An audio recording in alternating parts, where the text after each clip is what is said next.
Yeah. Para sa lahat ng tahimik na lumalaban, ang sariling pamilya pa ang unang nagduda.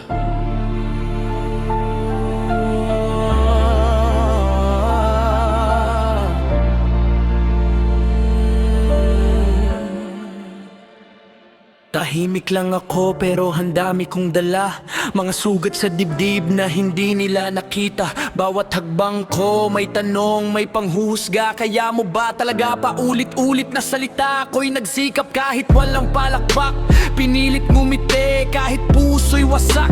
Sa bawat pangarap na gusto kong abutin, sila pa ang unang nagsabing hindi mangyayari yan. Hindi ko hiniling maging perpekto sa mata nila.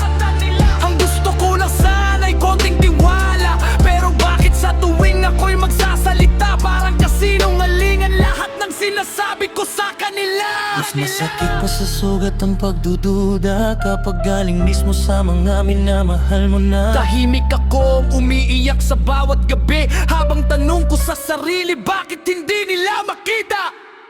Hindi mo ba ako kilala?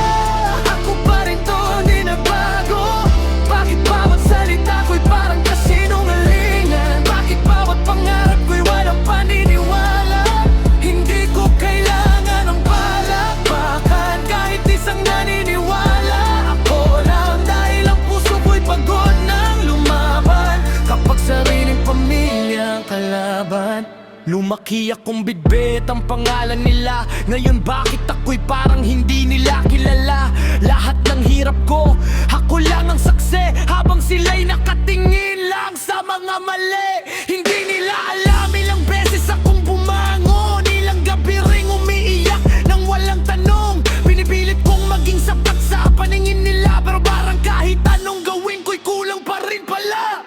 Hindi ako santo, nagkakamali rin, pero tao rin akong may damdamin. Kung minsan ang kailangan ko lang ay yakap, hindi sermon, hindi duda, kundi paglinga palang araw.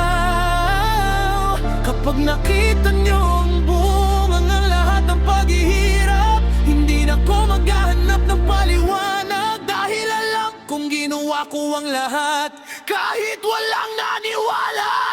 Hindi mo ba ako kilala? Ako pa rin to, lumalaban pa kahit paulit-ulit akong nasasaktan. Hindi ko hahayaan na ako'y mawalan. Darating ang araw na tatahimik ang mundo kapag katotohanan na ang sasagot sa inyo. At kung wala mang naniwala sa aking halaga, ako mismo ang maniniwala sa sarili ko. Hindi lahat ang tahimik,